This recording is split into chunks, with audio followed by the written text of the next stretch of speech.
सावन शिवरात्रि की कहानी जरूर सुनिए। सावन शिवरात्रि पर भगवान शिव तथा माता पार्वती की पूजा करना मंगलमय है।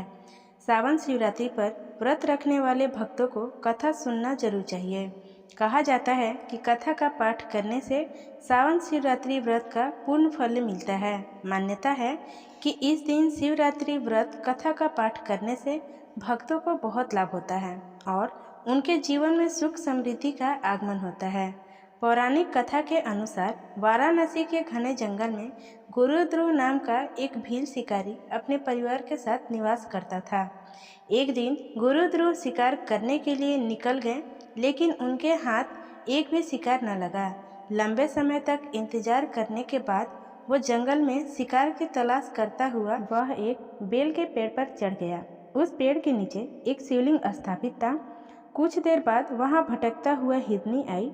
जैसे ही गुरुध्रुव ने हिरनी को देखा, उसने तीर धनुष तान लिया, लेकिन तीर हिरनी को लगता उससे पहले ही उसके पास रखा जल और पेड़ से बेलपत्र शिवलिंग पर गिर गए। ऐसे में गुरुध्रुव ने अनजाने में शिवरात्रि के पहले पहर की पूजा की। जब हिरनी ने देखा तो उसने शिकारी से कहा कि मेरे बच्चे मेरी बहन के पास इंतजार कर रहे हैं, मैं उन्हें सुरक्षित जगह छोड़कर दोबारा आती हूँ।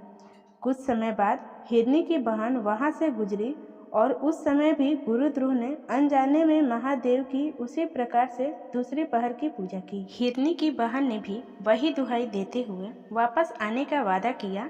दोनों हिरनियों को खोजता हुआ वहां तीसरे पहर में हिरण पहुंचा। इस बार ऐसी घटना घटित हुई और शिवरात्रि के तीसरे पहर की भी पूजा शिकारी ने अनजाने में कर ली। हिरण ने भी बच्चों की दुहाई देते हुए कुछ समय बाद आने का वादा किया। 3 पहर बीतने के बाद तीनों हिरण हिरनी वादे के मुताबिक शिकारी के पास वापस लौट गए, लेकिन इस बीच भूख से कलपते हुए पेड़ से बेलपत्र तोड़ते तोड़ते वो नीचे शिवलिंग पर डालने लगा और इस तरह चौथे पहर की भी पूजा हो गई। चारों पहर भूखा प्यासा रहते हुए और अनजाने में भगवान की पूजा करके गुरुध्रुव के सभी पाप धुल गए। तब भगवान शिव ने प्रत्यक्ष रूप से दर्शन देकर उन्हें आशीर्वाद दिया कि त्रेता युग में भगवान विष्णु के अवतार श्री राम उसके घर पधारेंगे और उसे मोक्ष की प्राप्ति हो जाएगी। इस प्रकार अनजाने में किए गए शिवरात्रि व्रत से भगवान शंकर ने शिकारी को मोक्ष प्रदान कर दी। हमेशा की तरह पूरी कहानी सुनने के लिए आपका धन्यवाद। आशा करती हूँ कि ये कहानी आपको पसंद आई होगी। इस कहानी पर आपकी क्या राय है, हमें कमेंट करके ज़रूर बताइए। कहानी पसंद आई हो तो लाइक, शेयर और चैनल को सब्सक्राइब करना ना भूलें।